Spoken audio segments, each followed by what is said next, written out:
Pride doesn't always look loud. Sometimes it looks like success, control, or safety. In Genesis 11, humanity came together to build a tower. Not for God, but to make a name for themselves. They were united, but their hearts were misaligned. Pride shifts our focus from His promise to our agenda, from obedience to comfort.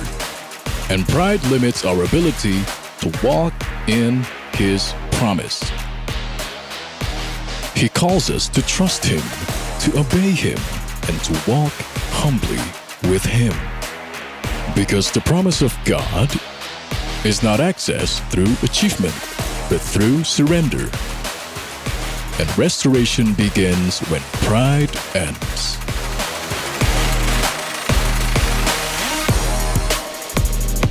Shalom, selamat pagi. Shalom, selamat pagi. Kita bisa berdiri sebentar semuanya yang Tuhan sangat sayangin. Lihat kanan kiri bilang good to see you. Welcome IUGF Jogja. Saya ada kawan lama nih, Febri dan keluarga. Ada Pohin ya. Ada teman-teman saudara-saudara semua yang mungkin baru pertama kali hadir. Saya percaya kehadiran teman-teman semuanya adalah jawaban doa Tuhan bagi kita semuanya. Yuk semua katakan Tuhan baik. Katakan Tuhan baik. Ini hari apa? Hari apa? Nah itu yang benar. Bukan hanya hari Minggu, tapi ini adalah harinya Tuhan. Saya percaya Tuhan akan menyatakan sesuatu yang spesial bagi setiap kita semuanya yang ada di tempat ini. Kita beri tepuk tangan bagi Dia sekali lagi. Tuhan, kami siap untuk meninggikan nama-Mu lewat setiap pujian, penyembahan, setiap firman yang kami dengar. Dan kami percaya Tuhan, sebentar waktu kami menyelesaikan ibadah tidak sama dengan kami datang. Ada hati yang diperbaharui, ada iman yang dikuatkan, ada kesembuhan, ada mujizat dinyatakan di tempat ini. Sekali lagi kita beri tepuk tangan bagi Allah, kita semua katakan amin. Yuk tepuk tangan sama-sama semuanya.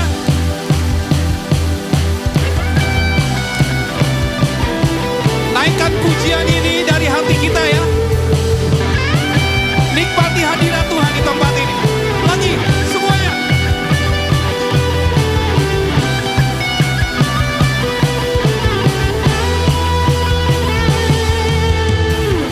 Kau telah pilih diriku sebelum dunia dibentuk. Sebelum dunia dibentuk. Yes. Dan mengenal kasih-Mu. Ada yang di rumah juga nyanyi sama-sama ya. Hidup dalam rencana-Mu. Katakan sama-sama, Kau bawaku. Kau bawaku ke tempat tinggi. Terima berkat Tuhan. Penuh berkat dan anugerah. Tepuk tangan lagi sama-sama semua.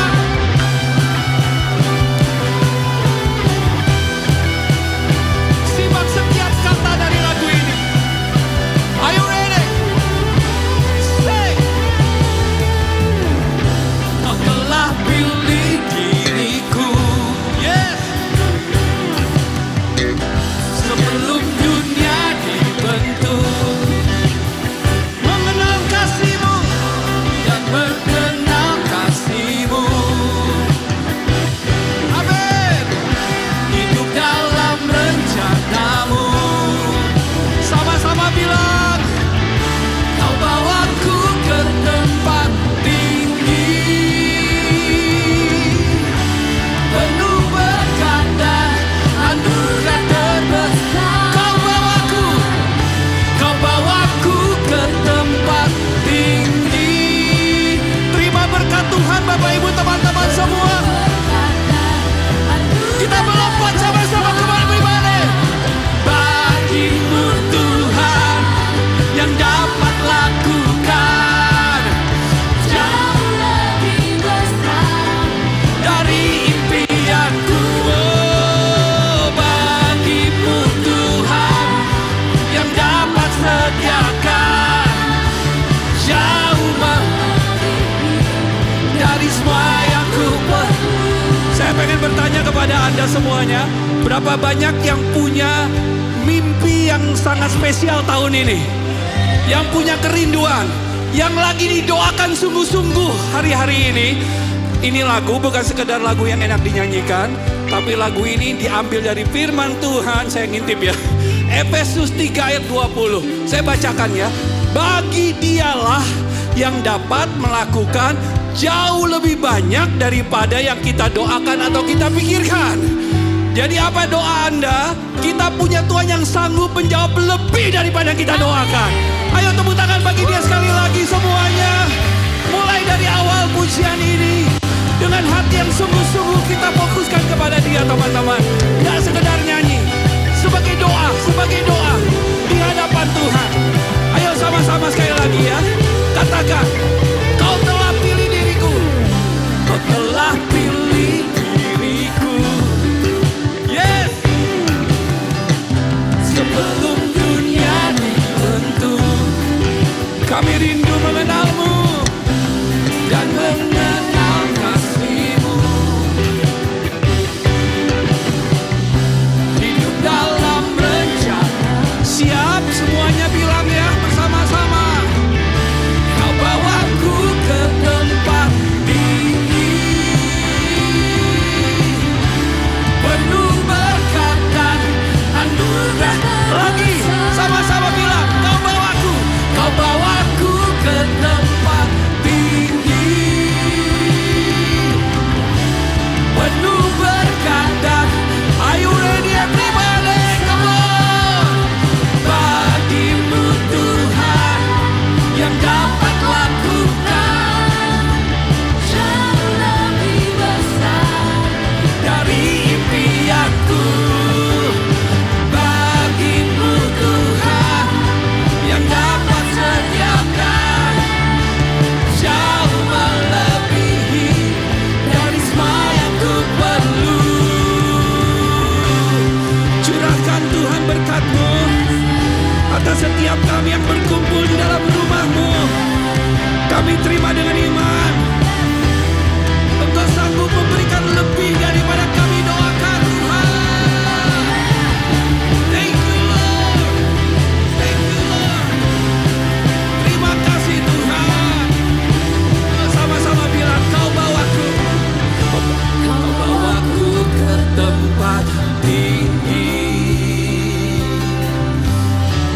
penuh berkat dan anugerah. Tepuk tangan sama-sama.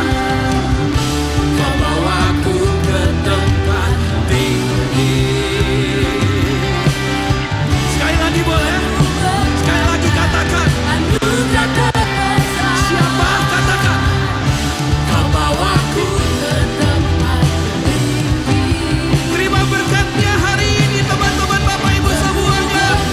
Are you ready? Here we go, come on everybody.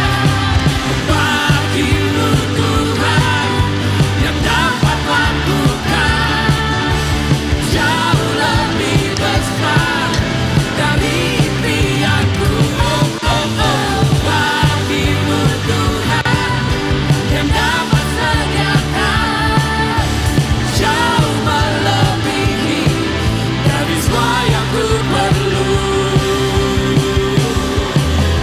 Bagimu Tuhan yang dapat lakukan jauh lebih besar dari impianku. Oh, oh, oh. Bagimu Tuhan jauh melebihi dari semua yang setiap kita semua. Bagimu Tuhan semua. Lebih keras. Jauh melebihi dari impianku. Lagi katakan. Bagimu Tuhan yang dapat sediakan jauh lagi semuanya bersama-sama. Bagimu Tuhan yang dapat lakukan jauh lebih besar dari impianku. Oh, oh, oh. Bagimu Tuhan yang dapat sediakan jauh melebihi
Tidak sekedar nyanyi Bapak Ibu.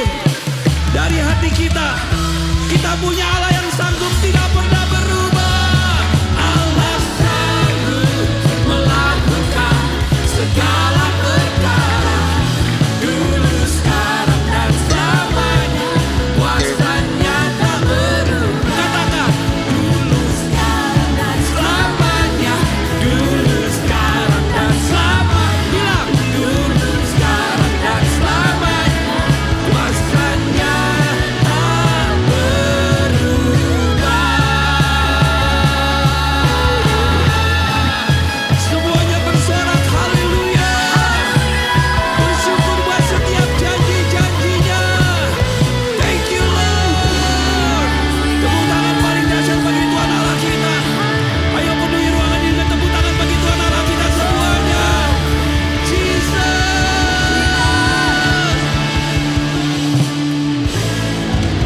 Ayo tepuk tangan bagi dia sekali lagi. Silakan duduk dalam hadirat Tuhan Bapak Ibu. Dan saya berdoa lagu berikut ini boleh menguatkan setiap hati. Kita punya Allah yang adalah sumber kekuatan hidup kita. Ingat kembali janji-janji Tuhan teman-teman Bapak Ibu semua. Sekali-kali dia tidak pernah meninggalkan setiap kita semuanya. Terima kasih Tuhan buat sukacita dalam ibadah hari ini.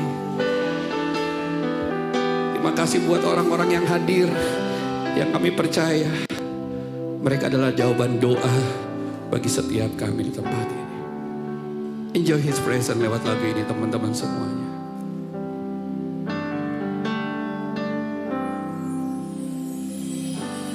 Ku ingat selalu janjimu, takkan kau tinggalkanku. Di tanganmu ada wajahku, di hatiku tersimpan semua janjimu. Tuhanlah penolongku, penjaga jiwaku di setiap waktu. Ku tidak takut, kau tahu semua yang terjadi. Takkan kau biarkan ku sendiri.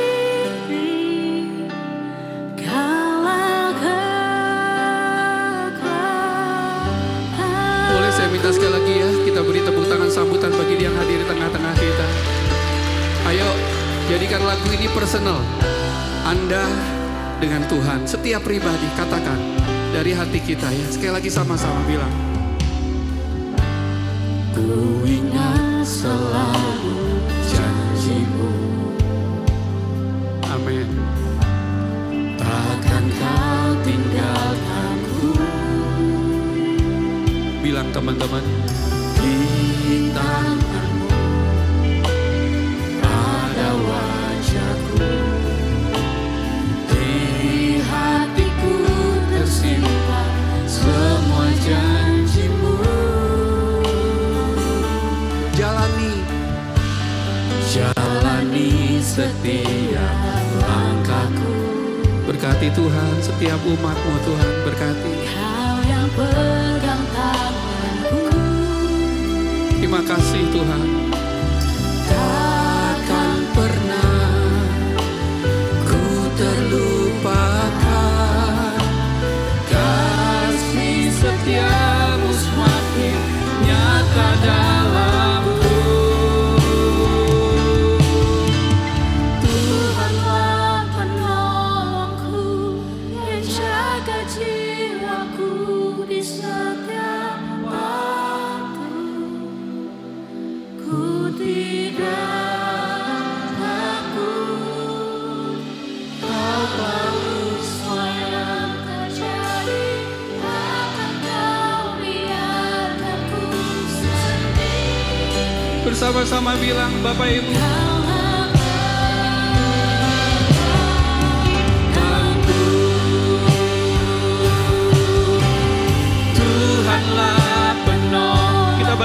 lagi ya sama-sama. Ayo masuk hadiratnya teman-teman. Bilang ku tidak takut, tidak takut. Kau tahu semua yang terjadi, takkan kau biarkan ku sendiri. Kaulah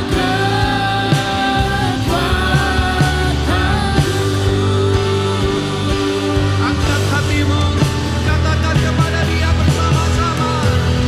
Tuhanlah penolongku.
lagi sama-sama semua bilang iman. Iman yang aku pegang padamu Tuhan yang setia. Anda dengan Tuhan, Anda dengan Tuhan. Saya beri kesempatan Anda dengan Tuhan. Ayo.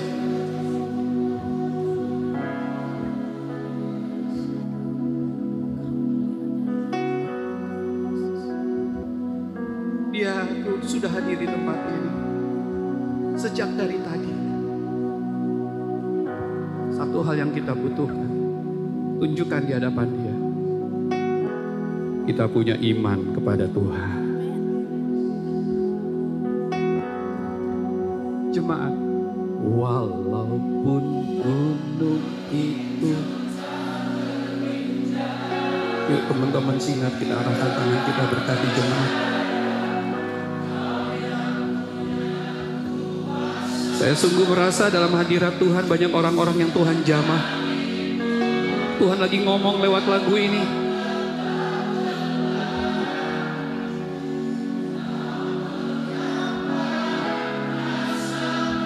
Bela umatmu Tuhan, bela.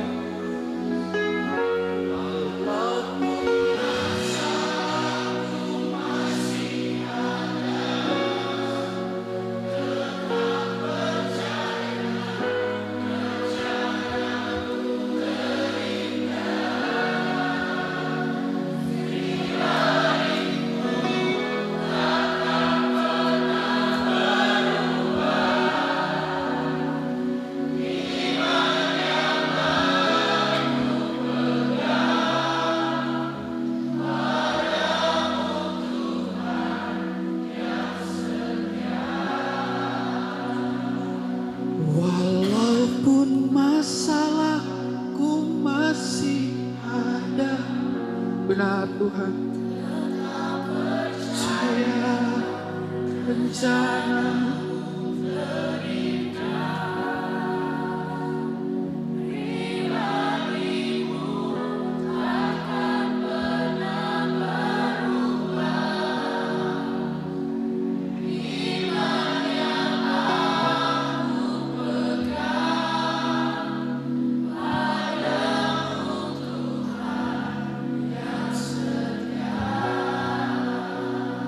Sepakat sama-sama bilang, iman yang aku pegang, iman yang aku pegang padamu Tuhan yang setia. Terima anugerah Tuhan. Sekali lagi sama-sama jemaat katakan semua, iman yang aku pegang padamu Tuhan yang setia. Tepuk tangannya hanya bagi Dia, pastikan yang hadir di tengah-tengah kita. Semua bilang aku percaya. Semua katakan aku percaya. Kami percaya. Semua katakan Yesus. Ayo angkat Alkitab kita bersama-sama. Izinkan Tuhan yang telah hadir berbicara lewat hamba-Nya ya. Angkat bersama-sama Alkitab yang kau simpan mungkin sebab pada umumnya di handphone ini, yuk kita sama-sama angkat. Karena yang sebentar yang kita akan dengar adalah kabar baik.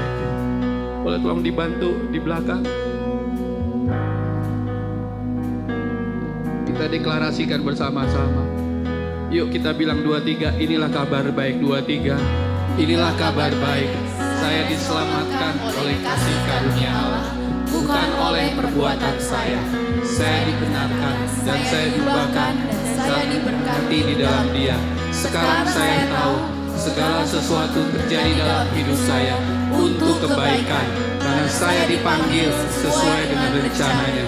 Bersama kita hidup untuk kemuliaan Allah. Semua bilang, people is our mission, connect with God and make disciples. Kita beri tepuk tangan bagi Tuhan Yesus sekali lagi. Silakan duduk Bapak Ibu semuanya.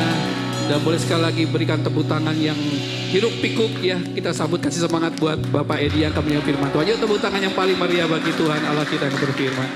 tengah-tengah kita. Semuanya, tepuk tangan sekali lagi untuk tim praise kita yang luar biasa pada pagi hari ini. Ya, kita masih di bulan Maret, Bapak Ibu, teman-teman. Kita masih di tema overcoming pride. Kita di minggu ini kita akan belajar tentang relationship, honoring relationship. Coba kenalan dengan kiri kanan Bapak Ibu kalau mungkin belum kenal, karena kita mau punya relationship yang baik dengan jemaat-jemaat di sekitar kita. Sudah kenal semua? Tengok kiri kanan. Kalau belum kenal, coba kenalan. Namanya siapa? Mungkin selama ini cuma ngerti mukanya, tapi belum tahu namanya. Kita pakai momen ini untuk kenal.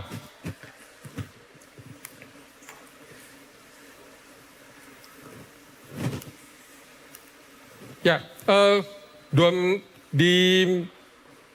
minggu lalu, di minggu pertama bulan Maret, kita belajar tentang looking up, not looking down. Kita belajar bagaimana kita tidak punya hati yang, kita jangan sampai punya hati yang tidak mengandalkan Tuhan. Kita belajar dari Menara Babel, di mana orang-orangnya mencari nama dan mencari kekuatan bukan dari Tuhan, tetapi dari menara, dari fisik yang mereka bangun. Dan minggu lalu kita belajar tentang Abraham dari Abraham tentang melepaskan kontrol. Bagaimana kita menyerahkan kontrol kehidupan kita, kendali hidup kita di hari-hari di dalam tangannya Tuhan.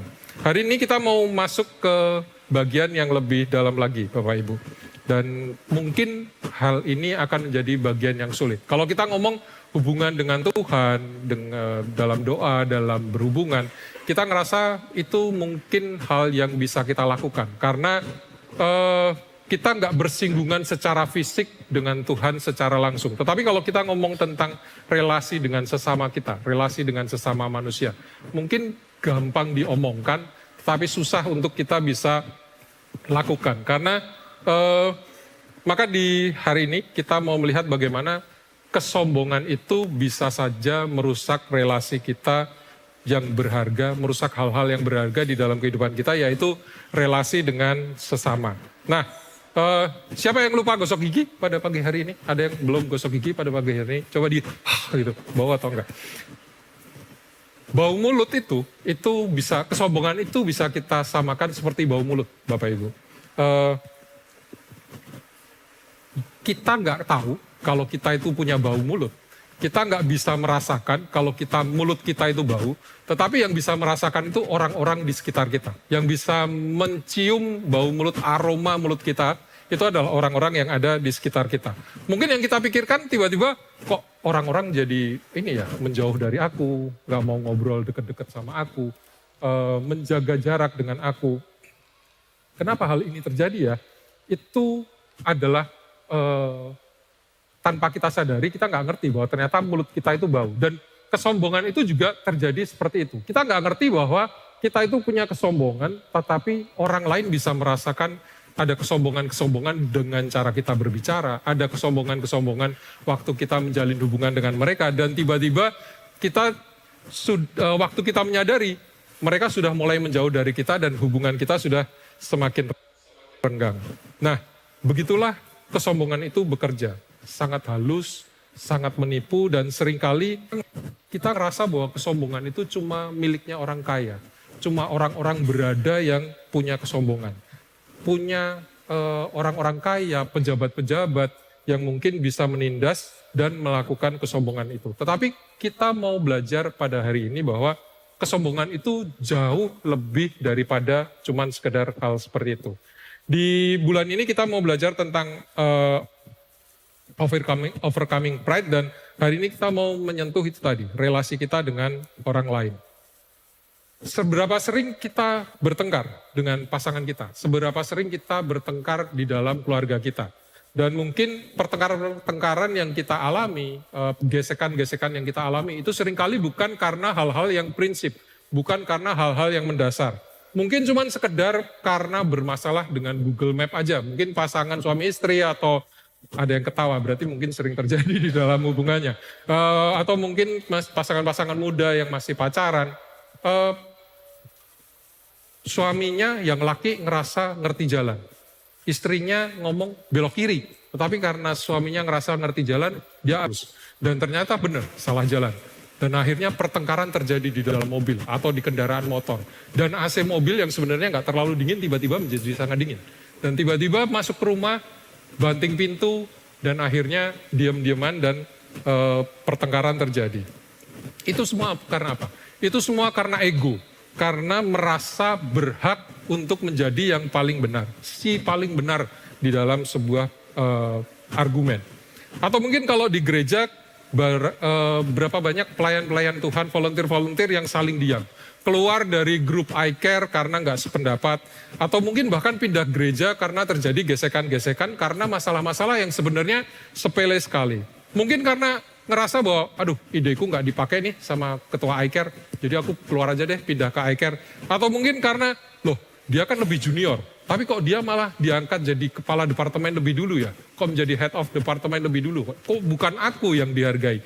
Mungkin ada pride seperti itu yang menggesek di dalam pelayanan-pelayanan kita. Kenapa itu terjadi? Karena itu ada karena ego. Pride, karena pride yang merasa posisi dan pengakuannya itu menjadi terancam. Hari ini Tuhan mau membongkar hati kita. Hari ini Tuhan mau menyelidiki hati kita. Dan kita akan belajar dari tokoh besar di Alkitab, Bapak orang beriman, Abraham, yang namanya waktu itu masih disebut sebagai Abram. Di Kejadian 13 ayat 1 sampai 13 nanti kita akan baca. Ceritanya bahwa Abraham ini punya keponakan yang namanya Lot. Dan baru saja keluar dari Mesir. Dan Tuhan ini memberkati mereka dengan sangat luar biasa. Mereka punya kekayaan yang luar biasa. Mereka punya ternak yang besar. Dan baik Abraham maupun Lot. Tapi pada Kejadian 13 ini nanti kita akan melihat bahwa ada sebuah kejadian yang cukup realistis dan ironis. Mereka berdua, Abram dan Lot ini sama-sama diberkati oleh Tuhan. Dan mereka sama-sama mempunyai sesuatu yang berharga di dalam kehidupan. Harta mereka bertambah banyak, tapi justru karena berkat itulah gesekan itu terjadi di dalam kehidupan mereka. Konflik bahkan terjadi di dalam keluarga mereka. Ini adalah teguran buat kita semua. Pride, kesombongan seringkali muncul bukan pada saat kita kekurangan. Pride atau kesombongan itu muncul seringkali pada waktu kita malah lagi berkelebihan. Saat kita nggak punya apa-apa, kita gampang dengan ngomong, dengan gampang kita akan bisa merendahkan diri. Kita ngomong sama Tuhan, Tuhan aku nggak punya apa-apa. Waktu ada orang menegur kita bisa dengan gampang merendahkan diri kita karena kita lagi nggak punya apa-apa. Mungkin kita bisa ramah kepada semua orang, tapi tunggu. Waktu kita punya uang yang banyak di rekening kita, waktu kita punya jabatan di dalam kehidupan kita, apakah kemudian kita menyalahgunakan semua itu, kekayaan kita, jabatan kita, kekuasaan kita salah gunakan untuk menekan orang-orang di sekitar kita. Secara manusia, Abram punya semua hak untuk marah kepada Lot. Secara umur dia lebih tua. Secara budaya dia harus dihormati. Secara keluarga dia adalah kepala keluarga. Tetapi nanti kita akan melihat bagaimana Abram bisa menang di dalam permasalahan ini. Dan luar biasanya Abram lebih memilih untuk menghormati relasi, dan dari kisah ini kita akan belajar 3 prinsip yang luar biasa tentang relasi dengan manusia. Yang pertama, yang kita mau pelajari adalah mengutamakan manusia di atas materi atau hak. Kebenaran yang pertama ini untuk mengalahkan kesombongan bahwa relasi itu sebenarnya lebih penting daripada relasi dengan orang-orang itu adalah lebih penting daripada benda-benda, harta-harta yang kita miliki. Baik itu hak ataupun posisi. Mari kita baca bersama-sama dari pasal 13 ayat 1 sampai 8. Mari kita baca bersama. Maka pergilah Abram dari Mesir ke tanah Negeb dengan istrinya dan segala kepunyaannya, dan Lot pun bersama-sama dengan dia. Adapun Abram sangat kaya, banyak ternak, perak, dan emasnya. Ia berjalan dari tempat persinggahan ke tempat persinggahan, dari tanah Negeb sampai dekat Betel, di mana kemahnya mula-mula berdiri di antara Betel dan Ai. Ke tempat mezbah yang dibuatnya dahulu di sana, disitulah Abram memanggil nama Tuhan. Juga Lot yang ikut bersama-sama dengan Abram mempunyai domba dan lembu dan kemah. Tetapi negeri itu tidak cukup luas bagi mereka untuk diam bersama-sama, sebab harta mereka sehingga mereka tidak dapat diam bersama-sama. Karena itu terjadilah perkelahian antara gembala Abram dan para gembala Lot. Waktu itu orang Kanaan dan orang Feris diam di negeri itu. Maka berkatalah Abram kepada Lot, janganlah kiranya ada perkelahian antara aku dan engkau, dan antara para gembalaku, kita ini kerabat. Ya. Di ayat 6 tadi kita membaca bahwa negeri ini tidak cukup luas bagi mereka untuk diam bersama-sama, sebab harta milik mereka amat banyak, sehingga mereka tidak dapat diam bersama-sama. Ini terjadinya krisis dimulai dari tempat yang terbatas. Ruangan yang tidak cukup untuk mereka berdua. Tetapi kalau kita baca dari ayat 8, Abram berkata, maka berkatalah Abram kepada Lot, janganlah kiranya ada perkelahian antara aku dan engkau, dan antara gembalaku dan para gembalamu, sebab kita ini kerabat. Bapak Ibu, teman-teman, Abram secara sadar mengambil inisiatif untuk melepaskan haknya. Ia memilih menjaga relasi lebih daripada menjaga keuntungannya sendiri.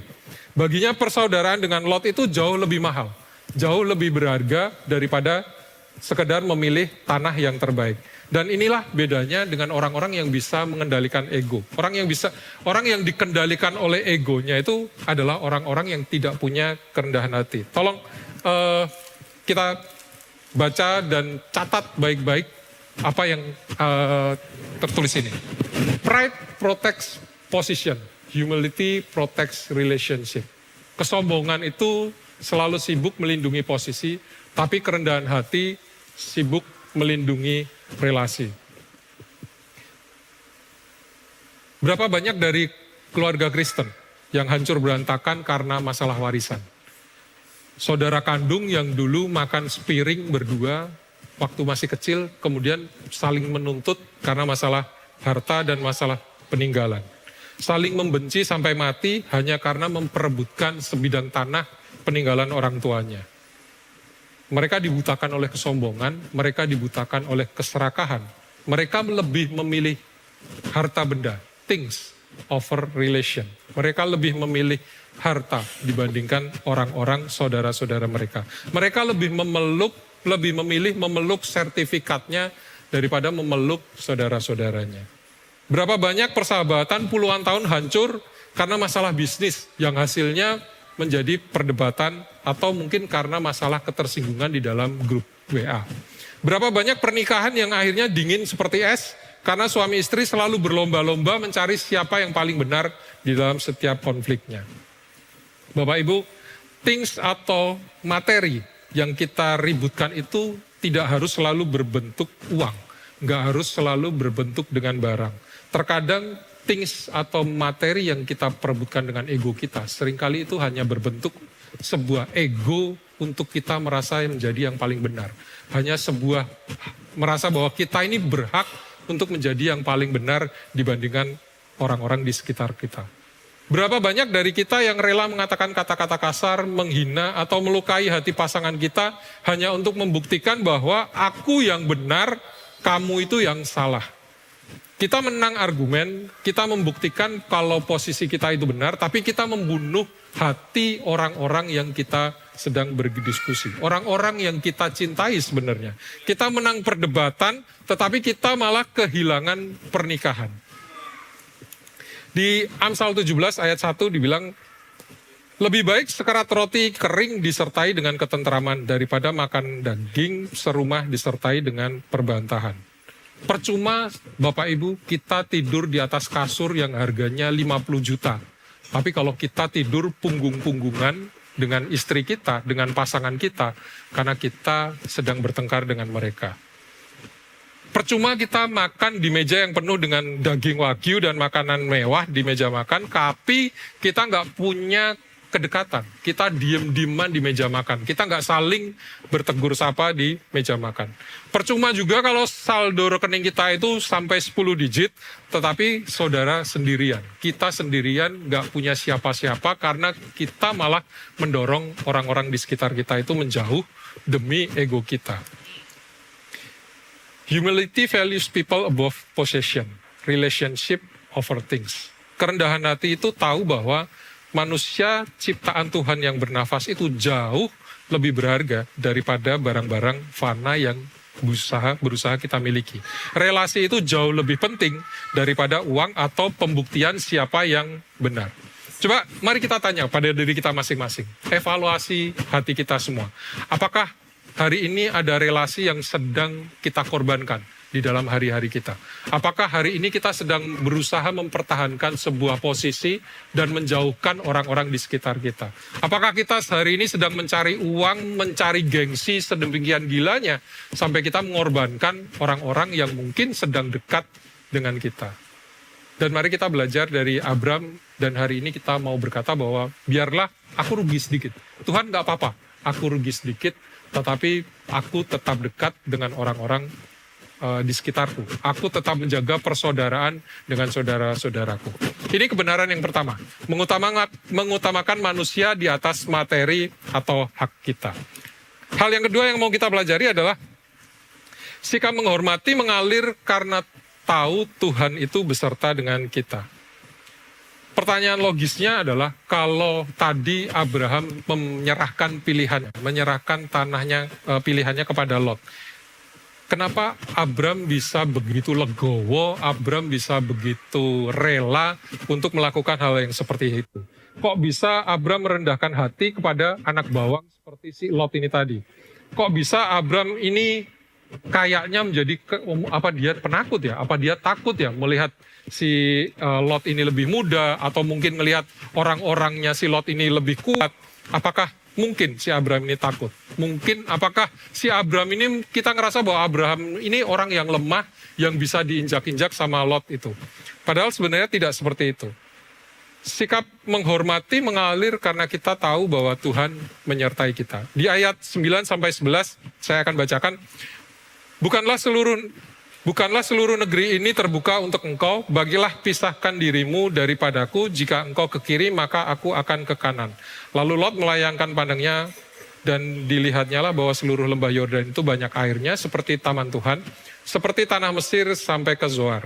Hal itu terjadi sebelum Tuhan memusnahkan Sodom dan Gomora. Coba mari kita renungkan ayat 9. Abram ini berani memberi Lot cek kosong, Bapak Ibu. Cek kosong itu kita bisa ngisi sendiri, kita bisa narik duit sesuka kita dari orang yang memberikan cek kepada kita. Dan kalau kita ngelihat seperti di ayat 9, di situ dibilang bahwa kalau kamu ke kiri, aku akan ke kanan. Abram itu sampai memberikan hak prerogatifnya untuk memilih itu kepada Lot. Karena Abram tahu ada satu kebenaran fundamental yang dia ikuti, yaitu bahwa Tuhan itu menyertai dia. Tuhan beserta dengan dia. Kalau Tuhan kalau kita perhatikan dari psikologi kesombongan, orang yang insecure atau merasa tidak aman itu merasa terancam akan selalu berebut. Dia kalau orangnya nggak merasa bahwa dia nggak aman di dalam lingkungannya, biasanya dia akan selalu berebut dengan orang-orang di sekitarnya. Orang yang tidak merasa aman akan selalu membela haknya mati-matian. Dia akan sikut kiri, dia akan sikut kanan, karena dia di dalam kepalanya yang ada itu hanya ketakutan kalau nanti itu direbut bagaimana. Kalau ini terjadi seperti ini gimana. Itu yang ada di dalam hati dan kepala orang-orang yang insecure. Tapi Abram berbeda. Abram memilih damai karena ia yakin Tuhan itu menyertainya. Orang yang percaya penuh pada janji Tuhan tidak perlu hidup seperti orang-orang yang kelaparan sampai harus berebut tulang. Abram tahu bahwa menghormati orang lain, bahkan mengalah kepada keponakannya sendiri, tidak akan membuat dia kehilangan berkat, karena ia tahu Tuhan itu menyertainya dimanapun Abram berada. Jadi sangat kontras dengan kejadian Menara Babel di kejadian 11 kemarin.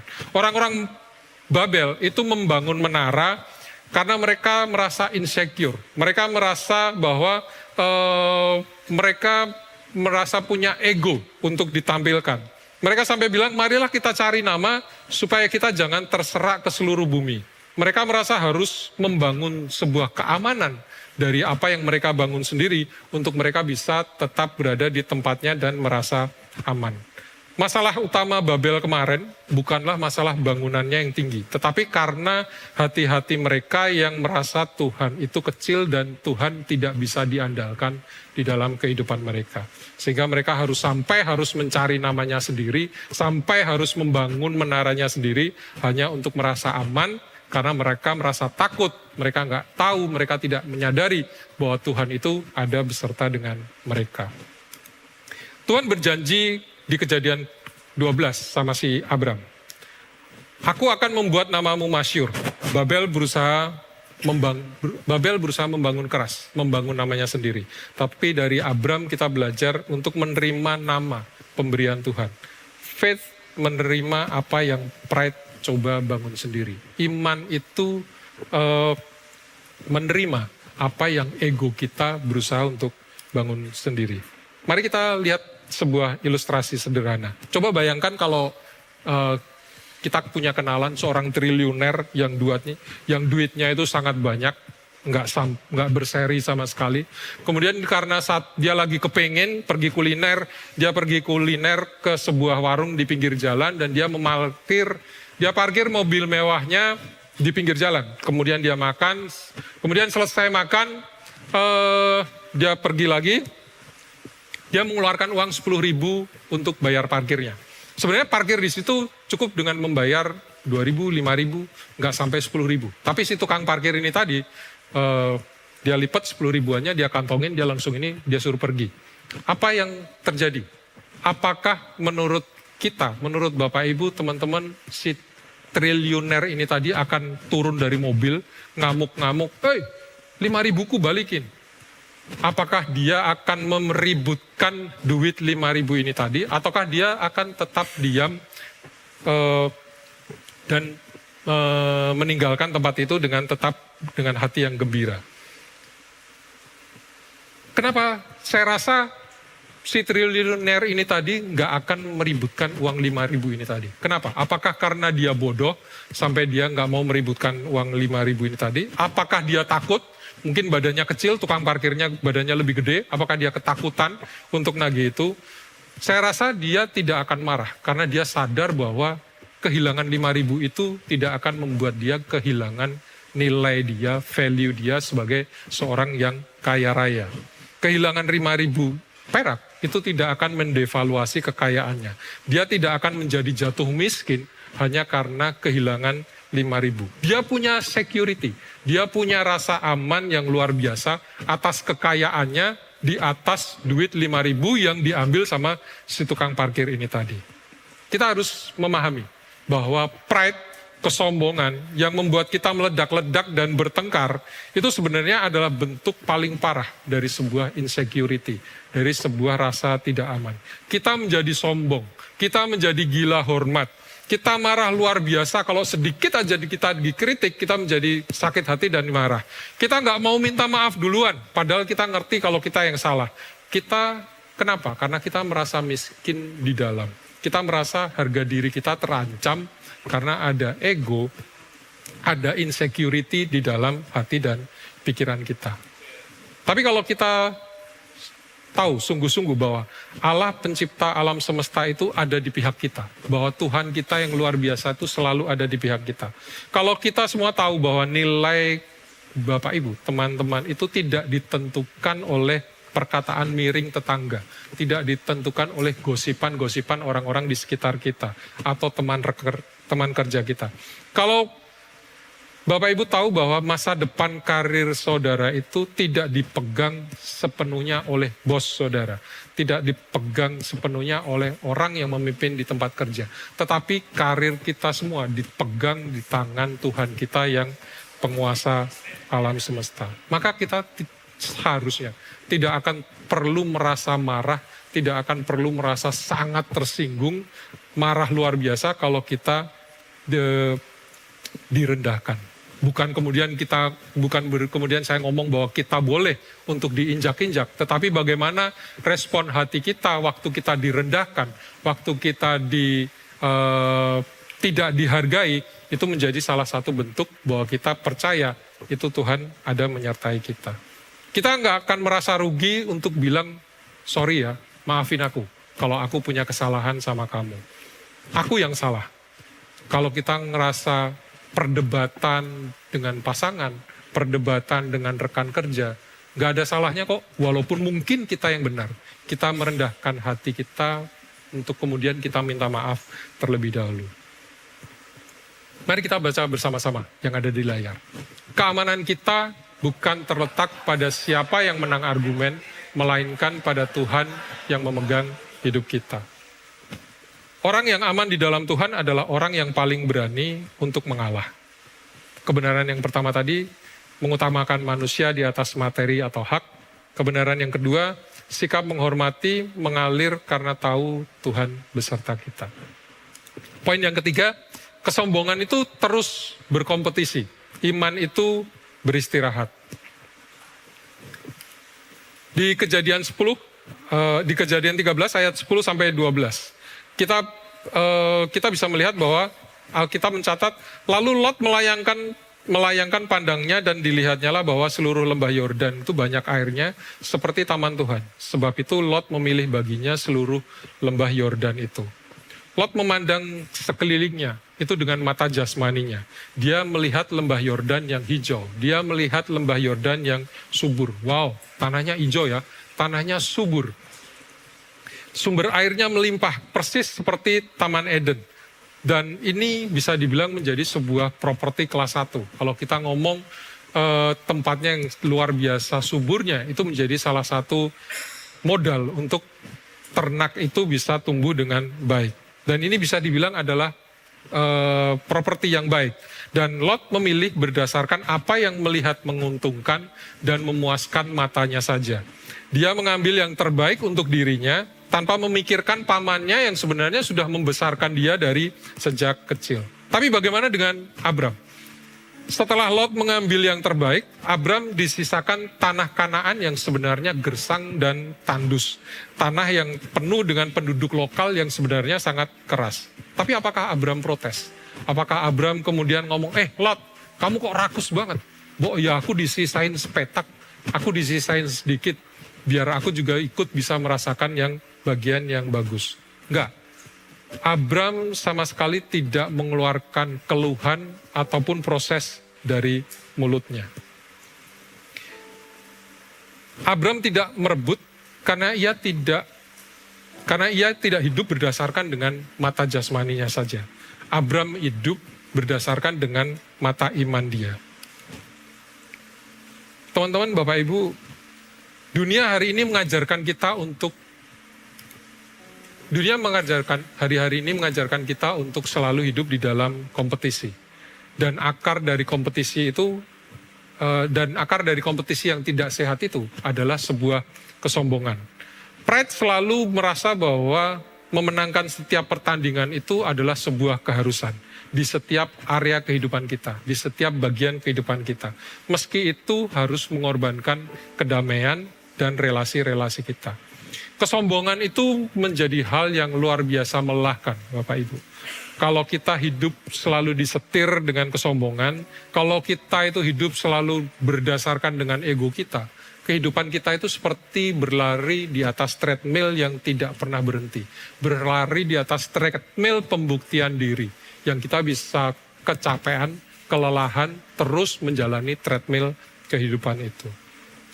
Kalau kita harus selalu bersaing dengan tetangga kita, mobil siapa yang paling baru, rumah siapa yang paling bagus, anak-anak siapa yang paling pinter.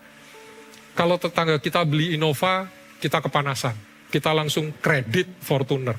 Padahal garasi rumah aja nggak cukup untuk menyimpan mobil kita. Kalau kita merasa anak tetangga lebih pinter, kita langsung lesin anak kita dengan segala macam yang sebenarnya anak kita ngerti, dia nggak mampu untuk melakukan. Mungkin kita bersaing, siapa yang liburannya paling estetik, siapa yang Instagramnya paling indah, isinya foto-foto yang indah, isinya foto-foto yang menarik. Mungkin kita bersaing di dalam sosial media. Kalau kehidupan kita selalu digerakkan oleh pride saat melihat orang lain diberkati, kita pasti akan sering kepanasan dan kita sering sulit untuk tidur. Kalau ada orang lain yang jatuh, mungkin jauh di lubuk hati kita bertepuk tangan. Kita bersuka cita kalau orang lain itu sedang jatuh. Karena hati kita digerakkan oleh kesombongan dan ego di dalam hati kita. Tapi kalau kita punya iman, kita punya faith, kita punya iman terhadap Tuhan kita. Iman kita itu memberikan kita kapasitas yang luar biasa untuk kita bisa beristirahat, untuk kita bisa rest di dalam Dia. Ketika kita sungguh-sungguh tahu dan yakin bahwa jaminan keamanan itu yang terbaik ada di dalam Tuhan kita, dan kita tahu bahwa Tuhan itu beserta dengan kita akan bisa mampu untuk mempunyai hati yang mengalah. Kita bisa dimampukan untuk punya hati yang mau untuk dinomor duakan. Bukan karena kita kalah, bukan karena kita senang diinjak-injak, karena kita bisa menghormati relasi itu lebih penting. Orang-orang di sekitar kita itu lebih penting daripada sekedar kita dibenarkan, daripada sekedar kita ego kita dimenangkan. Iman memampukan kita semua untuk diam saat kita difitnah. Karena kita tahu Tuhan adalah pembela kita yang sesungguhnya. Di Filipi pasal 2 ayat 3-4, dengan tidak mencari kepentingan sendiri atau puji-pujian yang sia-sia, sebaliknya hendaklah dengan rendah hati yang seorang menganggap orang lain lebih utama dari dirinya sendiri. Dan janganlah tiap-tiap orang hanya memperhatikan kepentingannya sendiri, tetapi kepentingan orang lain juga. Dunia bilang mungkin kalau kamu diinjak, injak balik.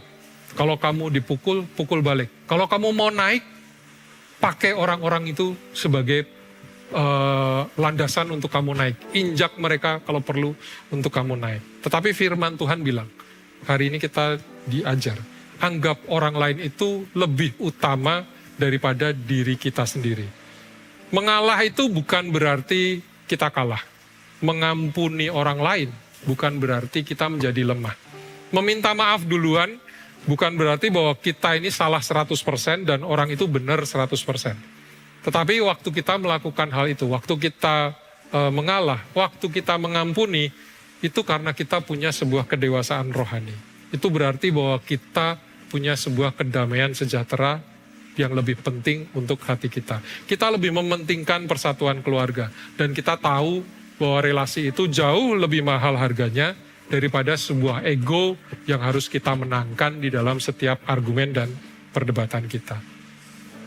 Dan itu juga berarti bahwa kita percaya Tuhan yang beserta kita akan selalu memberkati kita di tanah manapun kita itu berada. Baik itu di tanah yang subur maupun itu di tanah yang gersang. Kita tahu Tuhan melindungi kita dan Tuhan menyertai kita. Kebenaran yang pertama tadi mengutamakan manusia di atas materi atau hak. Yang kedua, sikap menghormati itu mengalir karena Tuhan beserta dengan kita. Dan yang ketiga tadi, kesombongan terus berkompetisi, tetapi iman kita itu beristirahat. Bapak Ibu yang dikasihi Tuhan, bagaimana caranya kita bisa sungguh-sungguh untuk mempraktekkan ini semua? Teorinya bagus sih, enak sih kalau ngomong mengampuni itu, enak sih ngomong kalau memaafkan itu, gampang sih ngomong kalau mengalah kepada orang lain.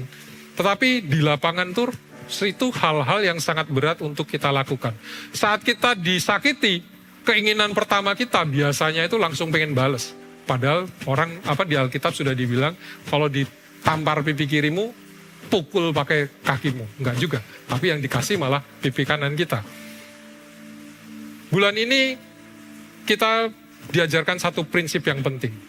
Solusi untuk bisa mengalahkan kesombongan itu bukanlah untuk sekedar merendahkan diri kita solusi untuk mengalahkan kesombongan bukanlah sekedar dengan merendahkan diri kita dengan paksa.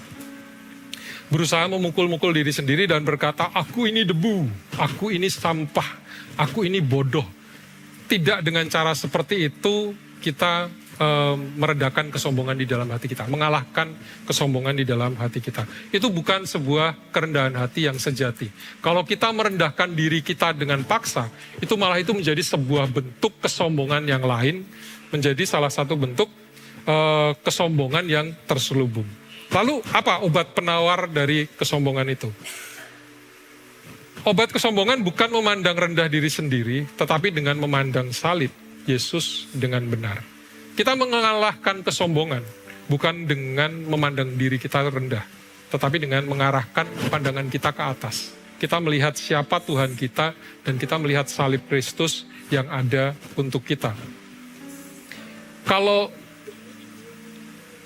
semakin kita bisa melihat jelas kebesaran Tuhan, kebesaran Kristus, semakin natural pula kerendahan hati bertumbuh di dalam diri kita. Tuhan itu adalah Allah. Dia pencipta segala sesuatu. Tapi apa yang dia lakukan?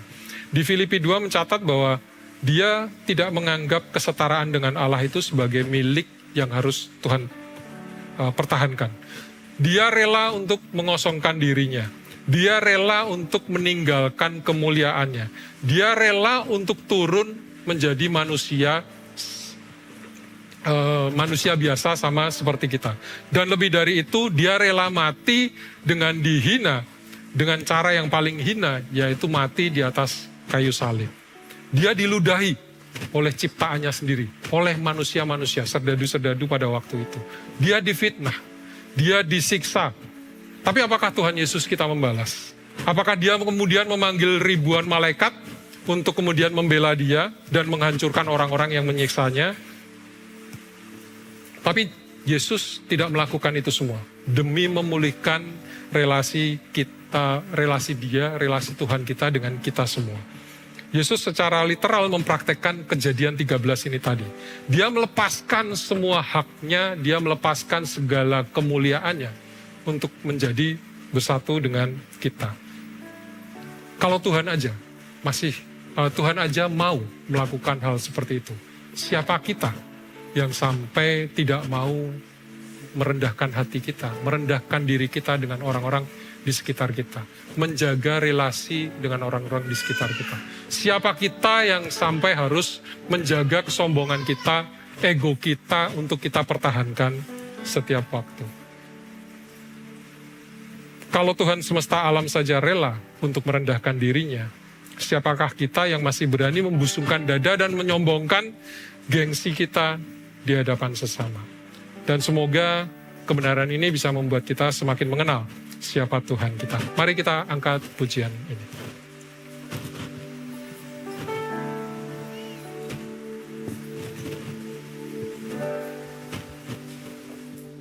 Selidiki aku, lihat hatiku, apakah ku sungguh mengasihimu, Yesus, Kau yang Maha Tahu, dan menilai hidupku, tak ada yang tersembunyi bagimu. Sekali lagi katakan, selidiki aku, lihat hatiku, apakah ku sungguh mengasihimu, Yesus, Kau yang Maha Tahu, dan menilai hidupku, tak ada yang tersembunyi bagimu. Telah kulihat kebaikan-Mu yang tak pernah habis di hidupku. Ku berjuang sampai akhirnya, Kau dapati aku tetap setia. Mari kita bangkit berdiri, Bapak Ibu. Selidiki aku, lihat hatiku, apakah ku sungguh mengasihimu, Yesus, Kau yang Maha Tahu dan menilai hidupku, tak ada yang tersembunyi bagimu. Telah kulihat kebaikan-Mu yang tak pernah habis di hidupku. Ku berjuang sampai akhirnya Kau dapat lihat ku tetap setia. Hari ini Roh Kudus sedang menyelidiki hati kita. Apakah ada relasi yang kita sedang rusak pada hari ini? Apakah kita terlalu sibuk melindungi posisi, atau mungkin kita terlalu sibuk melindungi gengsi kita? Mungkin ada relasi yang saat ini sedang pecah karena kita terlalu memegang erat ego kita. Biarkan Roh Kudus membukakan hati kita. Ingat selalu, kesombongan itu melindungi posisi, tetapi kerendahan hati kita melindungi relasi. Apakah ada hubungan dengan pasangan yang mendingin karena ego kita? Ataukah ada hubungan dengan keluarga kita, rekan pelayanan yang hancur hanya karena perbedaan pendapat, gesekan, masalah materi, persaingan? Hari ini Tuhan menantang kita semua, Bapak Ibu. Pilih orang-orang itu dibandingkan benda-benda di sekitarnya. Pilih persaudaraan di atas hak untuk menjadi benar. Mari kita angkat pujian sekali ini lagi. Lihat hatiku, apakah ku sungguh mengasihimu, Yesus, Kau yang Maha Tahu dan menilai hidupku, tak ada yang tersembunyi bagimu. Telah kulihat kebaikan-Mu yang tak pernah habis di hidupku. Ku berjuang sampai akhirnya Kau dapat lihat ku tetap setia. Telah kulihat kebaikan-Mu yang tak pernah habis di hidupku. Katakan ku berjuang sampai akhirnya Kau dapat lihat ku tetap setia. Berkompetisi. Jika kita ingin meletakkan ego kita di bawah kaki Tuhan, jika Bapak Ibu Saudara-saudara ingin menyelamatkan hubungan yang berharga dan berani minta maaf terlebih dahulu, mari kita buka hati kita dan berdoa. Tuhan, Bapa kami di surga, ampuni kami yang lebih sibuk membangun nama sendiri dibandingkan membangun kedamaian. Hari ini Tuhan, kami turun dari panggung kami dan meletakkan setiap ego kami. Kami letakkan setiap gengsi kami di hadapan-Mu. Hancurkan kesombongan kami Tuhan, dan berikan kami hati yang aman di dalam Engkau, sehingga kami mampu mengalahkan untuk rasa ego kami. Kami mampu untuk mengalah, dan kami mampu untuk menghormati orang lain. Biarlah hanya nama-Mu yang selalu dimuliakan dan diperbesar melalui hidup dan relasi kami. Di dalam nama Tuhan Yesus, kami berdoa, mengucap syukur. Haleluya. Amin. Terima kasih, Bapak Ibu.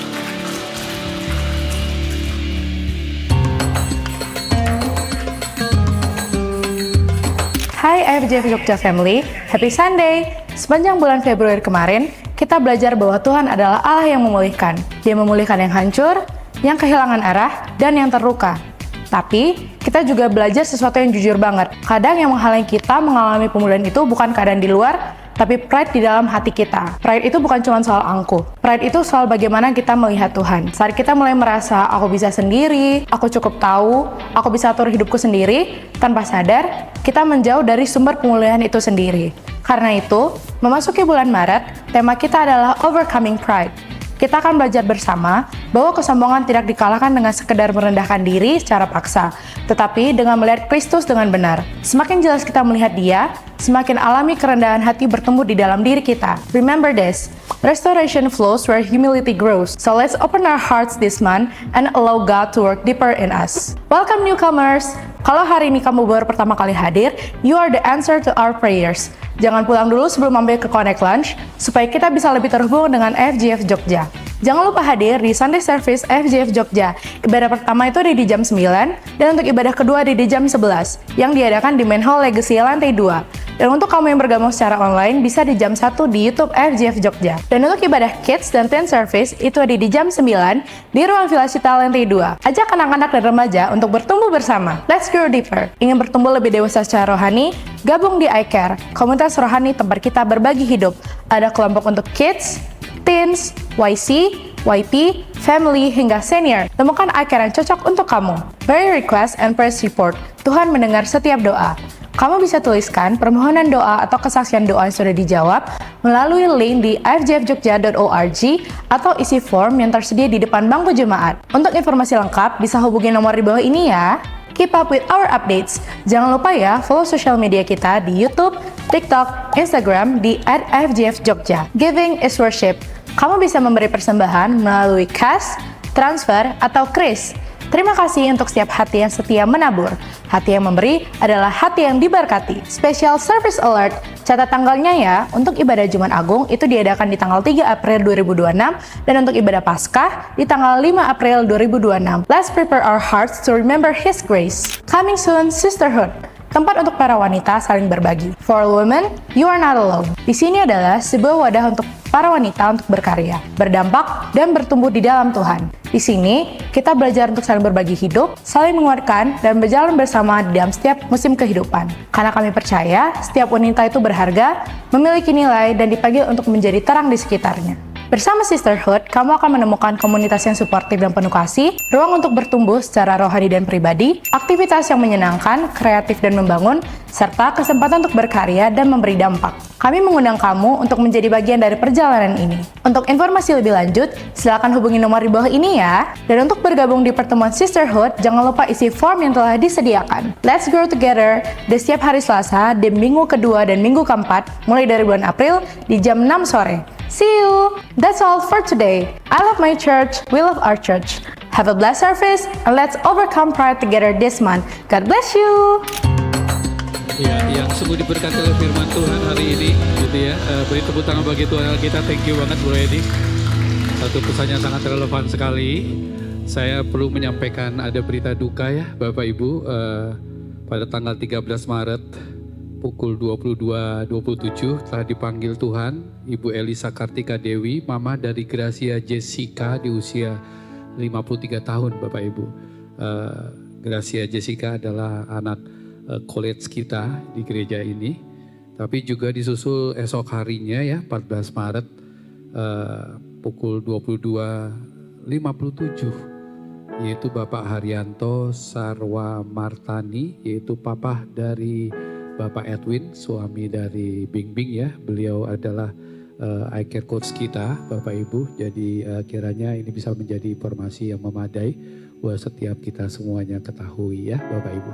Mari kita sama-sama memberikan yang terbaik kepada Tuhan buat setiap kepercayaan Tuhan sudah berikan sepanjang minggu dan bulan ini. Kita bersama-sama membaca ayat ini ya. 2 Korintus 9 ayat yang ke-7 ya. 2-3. Hendaklah masing-masing memberikan menurut kerelaan hatinya, jangan dengan sedih hati atau karena paksaan, sebab Allah mengasihi orang yang memberi dengan sukacita. Kita bangkit berdiri bersama-sama. Saya berdoa bagi persembahan yang Anda mau persembahkan untuk memperluas pelayanan Tuhan di rumah Tuhan tempat ini. Tuhan, saya berdoa untuk setiap hati-hati yang taat, yang mau menjadikan persembahan ini bukan sekedar sambilan dalam jam ibadah kami. Tapi kami mau mempersembahkan persembahan ini tentu yang bukan sedikit, tetapi yang terbaik Tuhan. Karena kami percaya Tuhan Allah selalu memberikan yang terbaik bagi kami. Bapak Ibu, terimalah berkat ini ya bagi setiap Anda yang memberi dengan sukacita dan rela hati, bahkan lipat ganda berkat Tuhan turun atas setiap kehidupan kita. Dan sekarang Bapak Ibu, angkat kedua tanganmu di penghujung ibadah hari ini. Terimalah doa berkat ini bagi setiap Anda waktu engkau baik-baik mendengarkan firman Tuhan hari ini dan melakukan dalam setiap kehidupanmu. Demikian janji Tuhan, apapun yang dikerjakan tanganmu dibuat Tuhan berhasil.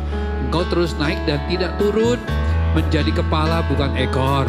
Bersatu jalan iblis menyerangmu, bertujuh jalan mereka akan lari dari hadapanmu, karena Tuhan berpihak atasmu. Sekarang terimalah Bapak Ibu iman, kasih dan pengharapan daripada Roh Kudus, damai sejahtera daripada Tuhan. Hari ini lagi, bahkan sampai kedatangan Tuhan Yesus yang kedua kali. Setiap kita semua yang menerima berkat terbaik sepanjang ibadah hari ini dengan sukacita katakan, amin. Happy Sunday everybody. God bless you.